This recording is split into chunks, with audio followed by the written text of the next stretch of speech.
Ladies and gentlemen, welcome to the Vandy Sports Podcast. Here's your host, Chris Lee. Commodore fans, on your feet. It's time to anchor down. Welcome to the Vandy Sports Podcast presented by Dr. Jody Jones, DDS. We're part of the 440 Sports Network. Our guest today, Andrew Allegretta, he's one of the two voices of Vanderbilt athletics. He did not call Vanderbilt's game against Tennessee on Wednesday night, which resulted in a huge Commodore upset. However, he was in the gym for that one. Andrew appears on the guest line that is presented by Michael Kendrick of the Kendrick Group. Michael is a local carpenter and a lifelong Vandy fan. He builds bookshelves, cabinets, picture frames, furniture, and made-to-order items, including a display case for my prized Dale Murphy jersey. I've seen Michael's work. He's a true craftsman. If you're in the market for custom woodwork, give Michael a call, 615-830-9458. The question and answer session with Andrew is sponsored by Sutherland & Belk, a family-owned injury law firm. If you or a loved one has been hurt in an accident, give Taylor or Russell a call. That number, 615-846-6200. See what your rights are and if they can help. Now on to our interview with Andrew. Andrew Allegretta joins us. He's one of the play-by-play voices of Vanderbilt sports. He was not on the call last night for Vanderbilt's upset of Tennessee. However, he was in the gym and paying keen attention. We're going to talk some of that. We're going to talk some baseball. Andrew, thanks for joining us today. Great to talk. I was in 3K with my wife and my 2-year-old son. 3K. So you said paying keen. Yeah. Well, my son likes to go all the way up for a variety of reasons. I mean, he's 2.5. Oh, that was fun. You know, he's picking obscure reasons. So you said paying keen attention, and I will admit I was paying keen attention when I was able to. Right. That's the operative word. And then when the 2.5-year-old wanted to just climb the stairs, I was also doing that. Yeah, been there. My brother. This is off topic, but I've got a son who's, I guess, wired like me. My brother took my son David, who turns 9 on Saturday, to his first game at Vanderbilt when he was about 3, and they were playing Ole Miss. I remember. I think they got beat, but I was asking him afterwards. I said, "Did you have any trouble with David?" He's like, "No." He sat there the whole time and paid attention, like from start. Like, "David, do you want to go to the bathroom?" "No." "Do you want anything?" "No." He sat there like including halftime stuff. Yeah. So I got a little lucky with that part. That's just been how that one's wired since day one. But I remember not taking him to a game, but hearing the story. Yeah. Yeah, we've got that typically when my son goes to baseball games. I don't know if you can be predisposed to being an ex-sports fan, but it certainly appears like my son is predisposed to being a baseball fan. And he is, when I say attentive at baseball games, it certainly sounds like your son, David. I mean, he is attentive, so I get it. That's when you know you've raised them right, when they pay attention to baseball. I don't know if it's the environment he has stepped into or the DNA that he was blessed with, but one or the two. And who knows? It'll change. But he's 2.5, and we are a fan of baseball. We came to the basketball game last night with baseball gloves because we knew the baseball practice was happening beforehand. You know what I'm saying? Yeah. Those are good times, man. Well, we're not far from baseball, but before we get there, we got some basketball to talk. My goodness, Vandy gets its biggest win probably since Bryce Drew was here. That first year they had some big wins. They went on a run in February to go from obscurity to the NCAA tournament. And I don't think that Vanderbilt has notched a win like it did last night. Look, the Vols weren't number 2 like they were a week ago, but they were 6. And, of course, it had been a long time since Vanderbilt had beaten Tennessee. Just a special night for the program and for Tyrin Lawrence, and I was really happy that he was the guy who got to hit the shot to win that game. I think that was my major takeaway. There's a lot of takeaways from that game against Tennessee. But I was just talking with Kevin Ingram, who, of course, was on the call for that game.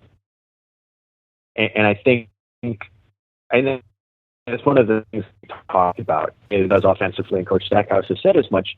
It's at its best with Liam Robbins on the floor. So Liam can very much be the quote-unquote straw that stirs the drink. But for my eyeballs, untrained as they are, Tyrin is the most dynamic and pure scorer on the floor.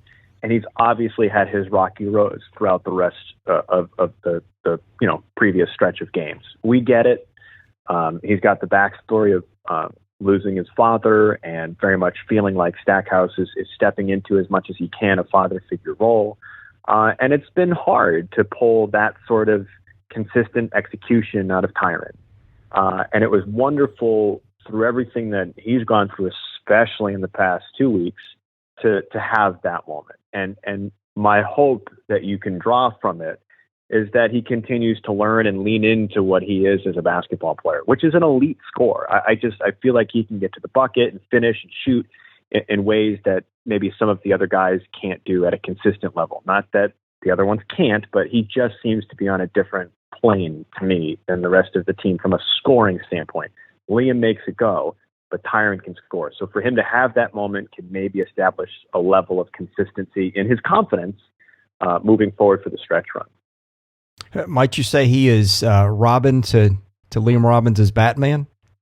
Yeah, it's flipped there, right? Yeah. You might also say it was Robin Tennessee of a win last night.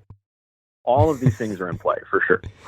Yeah, it feels like it's been a while since we had one like this to talk about. I mean, I don't have the context, but everything that I have talked to and heard, and just being in the gym last night, it's been a while, and Vandy fans were very much due for a moment like this.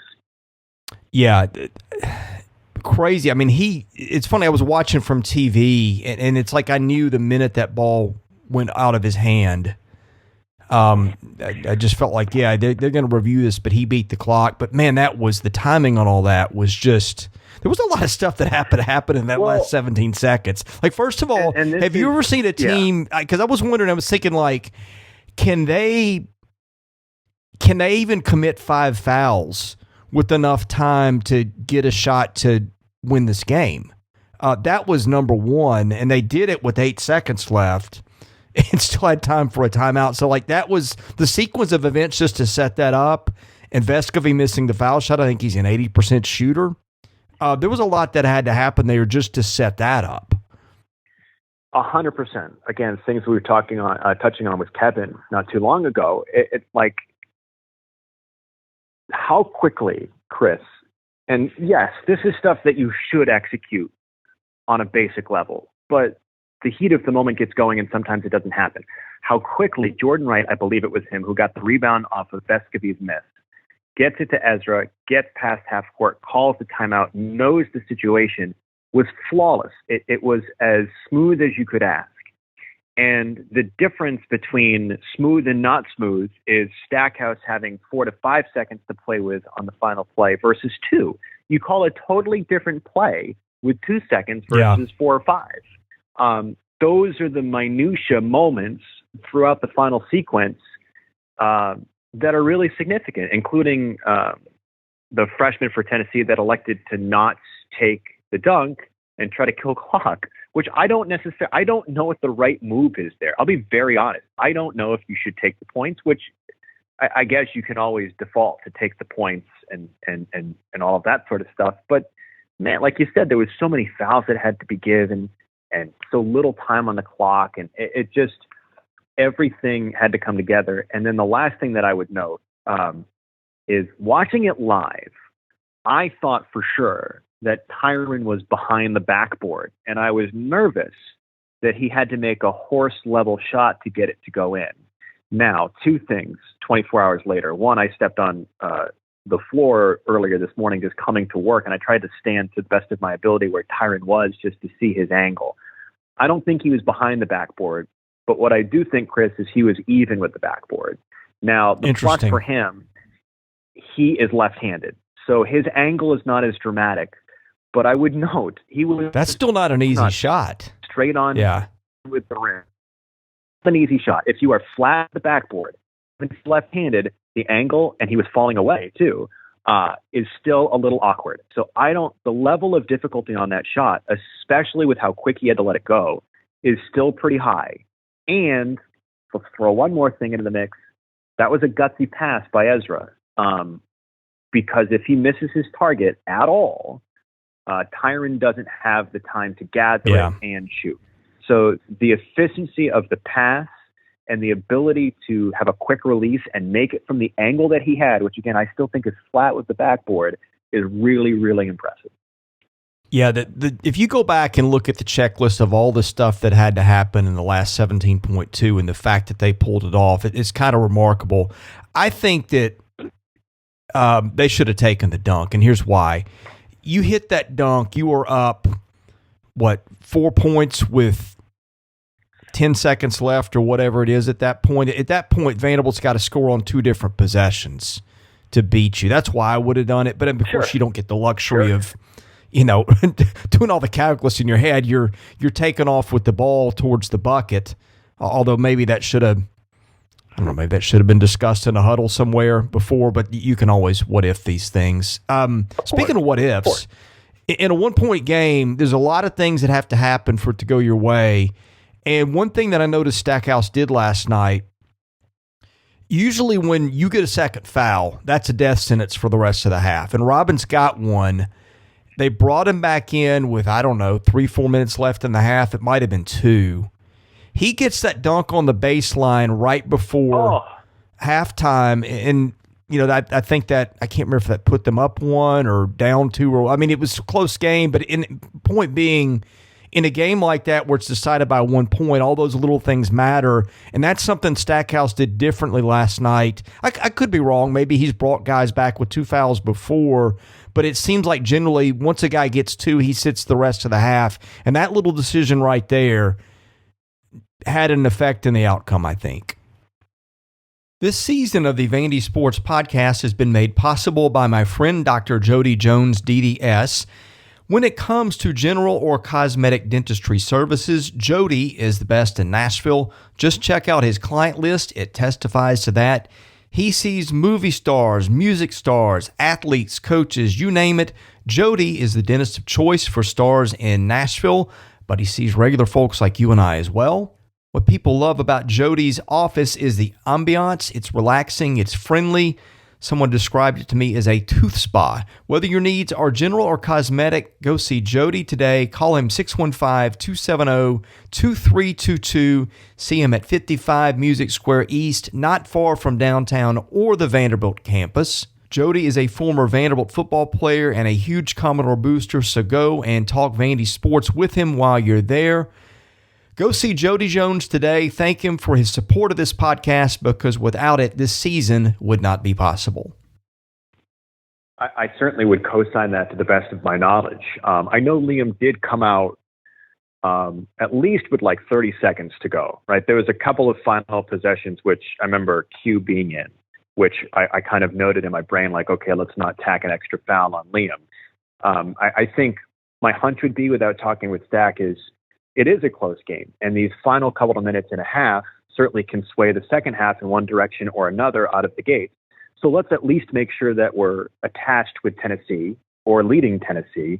And once I feel good about 1 or 2 of those options, then you can get him out of the game.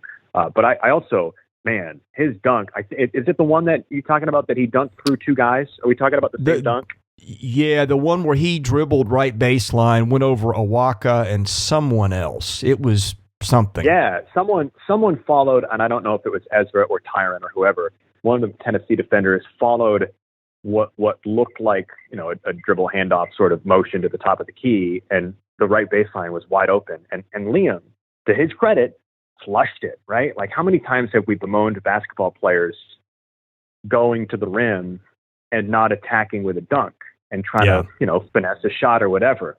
Kudos to Liam to say, I don't care that there's 2 balls here. I'm 7 foot whatever, and I'm going to thunder it through you. I love that moment. Yeah, 2 things about him. I was doing some stats this week for the SEC site that I run, and I was looking at per 70 possessions, everybody in the league that had played over 400 minutes. he was coming into this week's games. In other words, Saturdays are complete, and whatever Tuesday and Wednesday's games, whatever happened there has not been calculated in. But Robbins was leading the league in points per 70 possessions and blocks per 70 possessions. And the lead in blocks was somewhat significant. And like I did a top 10, he had 6 blocks per 70 possessions. Like the lower guys on the top 10 were under 2.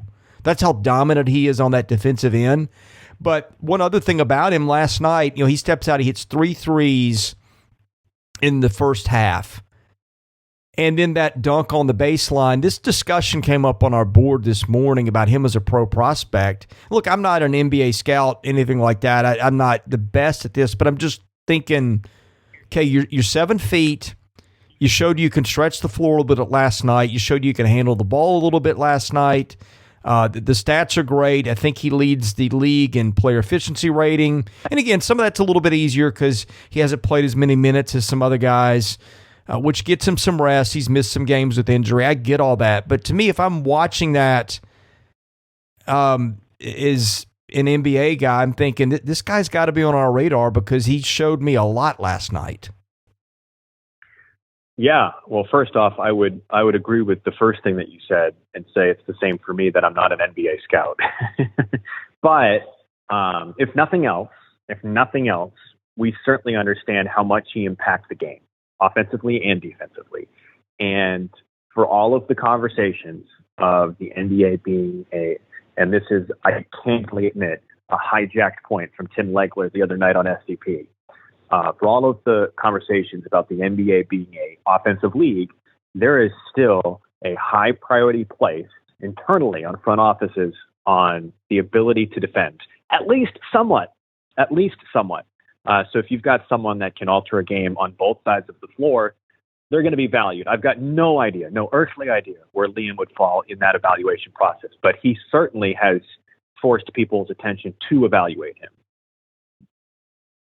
Last thing I think on hoops before we talk baseball for a minute. We're a little rushed today. I've got pickup duty for school today, which seems to be happening a lot lately. Jordan Wright, I think he's 27 minutes last night, 12 points. I think those were all in the second half. Is that correct?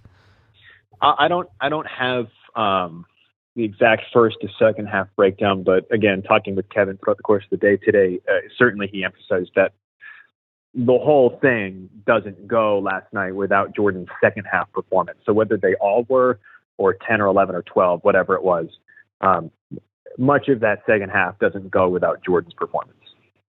Yeah. There was a thing, I can't remember, one of the stat services tweeted it out. It's the lineups, the best 5 combinations in terms of offensive efficiency in the country. And they'd only played, I think, 80 minutes together last night. And it probably was more. I mean, I'm sure those 5 played together at some point last night. Well, I think they started. No, actually, Malora Brown started. But anyway, I think it's Robbins, Lawrence, Magnon, Stute, and Wright. I think was the 8th most efficient scoring combination in the country. Heading into this week, I mean, those guys on the floor together. I think they're going to have to do this thing where they do the Eric Musselman, and he's done it a little bit, shorten the bench, because that's a pretty potent offensive group. No, they're not great defensively. This isn't going to be a great defensive team. I mean, they have some assets, especially on the back end with Robbins. But, I mean, to me, that's your calling card going forward is you get those guys on the floor as much as you can going forward. I mean, they hit, 10 to 25 from 3 last night. I think they're the first team to hit double-digit threes against Tennessee this year, which, by the way, Tennessee had given up 50 points or less 11 games, which is just crazy good. That's a lot of rambling there, but they seem to have a combination that's pretty hard for anybody to stop when it's all in together.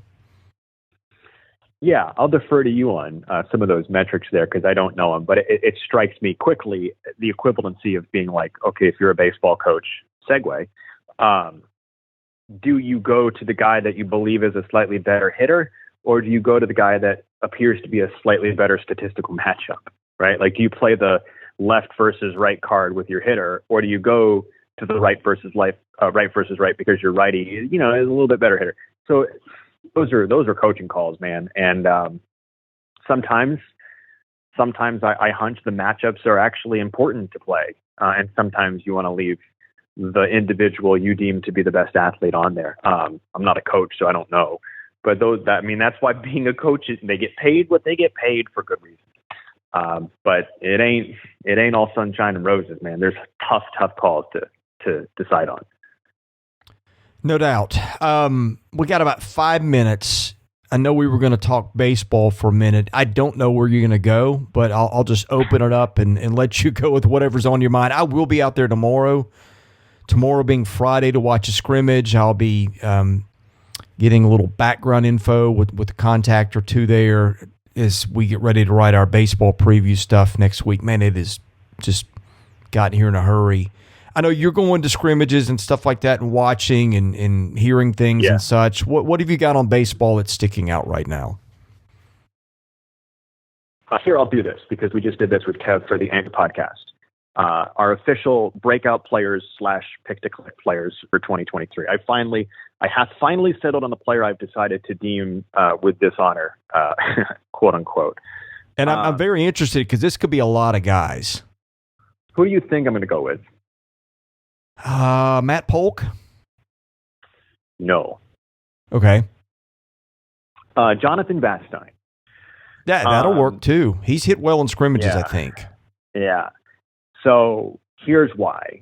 One, he's an elite defender. He's got the strongest infield arm on the team, and that includes an infield with Davis Diaz or RJ Austin, who's on another athletic level, right? So he's got the strongest infield arm, and he's a really good glove, which means he's going to, you would think, based on Corbs' mentality, find a way to stick on the field. His offense has taken another level. This is a good note for folks. They did not, and I don't want to make a blanket 100% statement, but essentially, they being the team, did not touch a metal bat until about 2 weeks ago. All of fall, the beginning part of spring, and even just now, as I was watching Vastine take BP, they leaned on wood bats. Point being is, metal can cover up holes in your swing. Wood will expose everything. And they have made a point of emphasis to be more authoritative, stronger, exit velos, all of that sort of stuff, to just be more physical as hitters and in part execute it with wood. That way you can pick apart your swing. And he's gotten stronger. I think he's more comfortable in his own skid as part of this program. He's hitting the ball hard, and that includes home runs. He's not going to be a 15 to 20 home run guy, but if he can give you 5 to 10 and he hits, 3 to 325 ish, right? Then you've got yourself a really impactful, I'm going to hunch either second or third baseman.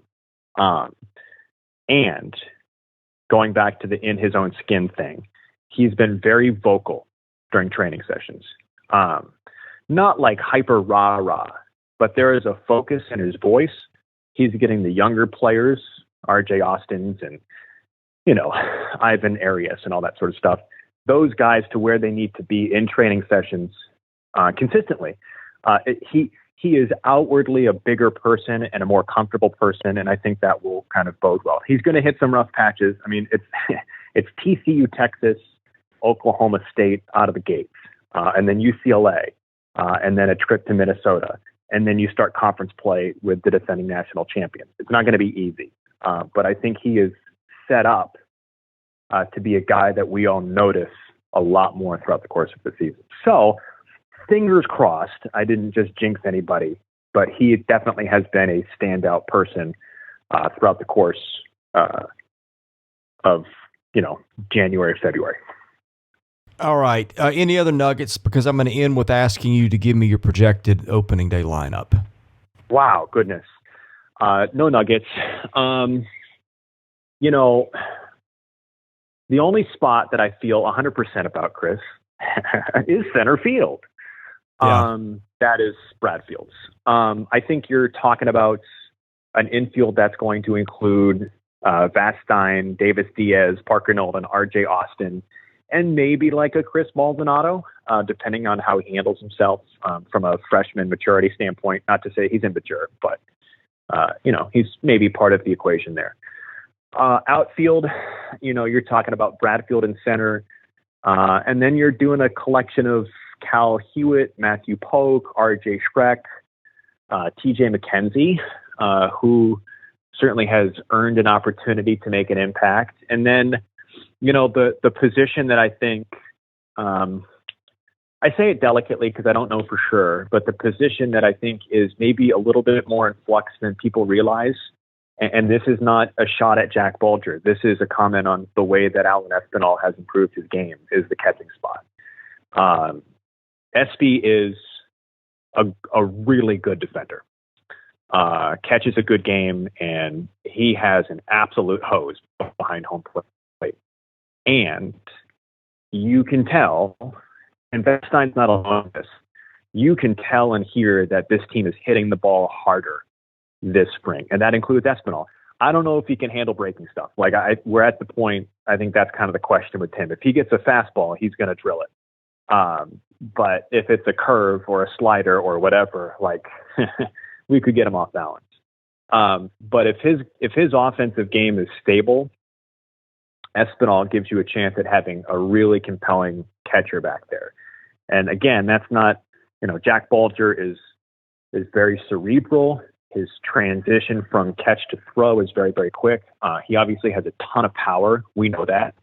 But the thing with Jack that we had last year is they're still trying to get him to, I don't want to say they definitely last year were pushing him to be more of a energetic, the cliche whoa guy versus go guy. The whoa guys are the ones that you have to pull the reins on. The go guys are the ones that you're giving a kick.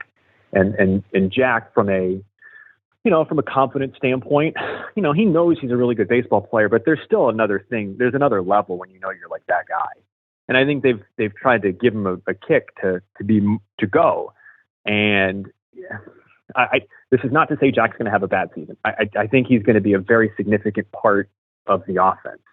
But Alan Espinal has raised his game, especially as a catcher and doing enough offensively that particular position is no longer a given for Jack Bulger. There's going to be competition there, I think. I don't know. But it does make for a compelling storyline to follow. And I think both of them are very, very good baseball players that will be impactful on this team. And Jack has to be. Jack has to be a significant offensive piece for this team for 2023. That's not a guarantee that Jack Bulger is going to go catch 60 games for this team. Yeah, D1 baseball, when it speculated on its starting lineup for Vanderbilt, it had Espinal catching and Bulger at DH. Yeah. So you're not alone in that line of thought. We'll see how it goes. Yeah. I've got to run, but before we do, I want to give you maybe 30 seconds to advertise the Anchor podcast and whatever else you'd like to promote on your way out. For sure. Go check out the Anchor podcast. RJ Schreck conversation is going up soon. He's got good stuff. I'm going to post an interview with Charles DeFrance, who currently owns the stolen base record with Vanderbilt, and it's about to be broken by Enrique. So that's good. And as always, baseball games, 95.9, 560 AM WNSR plus the Vanderbilt Athletics app. Certainly download the Vanderbilt Athletics app if you have not. And then Kev and Tim, as always, on 933 Classic Hits and the Vanderbilt Athletics app for men's basketball. Hey, thank you for your time and your flexibility today, and we'll talk to you again in a week or two. Gosh, you'll be in Texas this time next week. We'll have games. We'll have baseball games to talk about. Thank God. Yeah, this is the worst part of the year. From January, February, where the sky is, you don't see the sun for 3 months, and there's no baseball, and it's just like, how do I get through this? So you are Mr. Baseball, Chris. We're close. All right, Andrew, thanks for joining us. Cheers. Thank you for listening to today's episode. We thank our presenting sponsor, Jody Jones DDS. We thank our other sponsors, Sutherland and Belk, Michael Kendrick of the Kendrick Group, and myperfectfranchise.net. If you're interested in sponsoring this podcast, and that's how we make this work, please email me at chrislee70@gmail.com. We also ask that you subscribe to our website, vandysports.com. That is $99 a year. You get things there that you don't get here. And of course, please rate, review, and subscribe where you see our podcast. That helps us get noticed. Be sure to follow us on Twitter at vandysports.com. Follow me at chrislee70. And finally, subscribe to our Vandy Sports YouTube channel as well. Thank you for listening to the Vandy Sports Podcast, which is part of the 440 Network. I'm your host, Chris Lee. We'll catch you with another episode coming very soon.